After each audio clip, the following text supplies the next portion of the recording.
গোয়েন্দা পুলিশের একাধিক দায়িত্বশীল সূত্র নিশ্চিত করেছে মাহবুব হত্যায় ভারতীয় 7.65 পিস্তল ব্যবহার হয়েছে।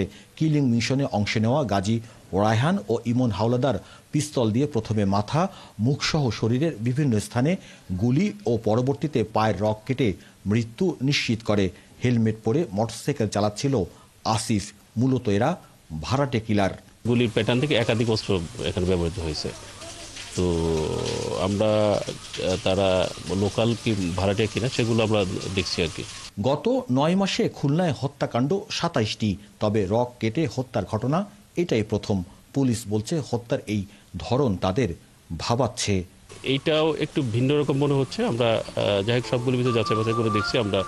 আপনি যে পয়েন্টটা বললেন আমরা সেভাবেও একটু যাচাই বাছাই করে দেখছি। শিবিরের সাথেও একটা ঝামেলা, প্রতিপক্ষ সে বিএনপির বহিষ্কৃত।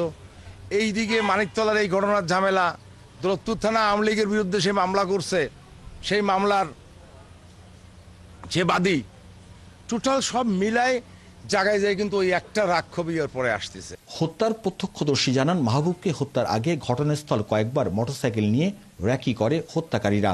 মাহবুবকে গুলি করার পর তার সাথে থাকা ভ্যান চালক সুলেমানকে হত্যার উদ্দেশ্যেও গুলি করে তারা। ওরা মানে আমারও দেখতে পারেনি, তখন গুলি করেনি, তখন গুলি করেছে কিন্তু আমার কিন্তু প্রথমে দেখতে পারেনি। যখন আমি মাথা উঁচু যখন দেখতে গেছি তখন আমার দিকে গুলি ছুড়েছে। পুলিশ আরো জানায় চরমপন্থীদের গ্রুপিং, এলাকায় আধিপত্য, খুলনা প্রকৌশল ও প্রযুক্তি বিশ্ববিদ্যালয়ের ঘটনা সহ আরো কিছু বিষয় সামনে রেখে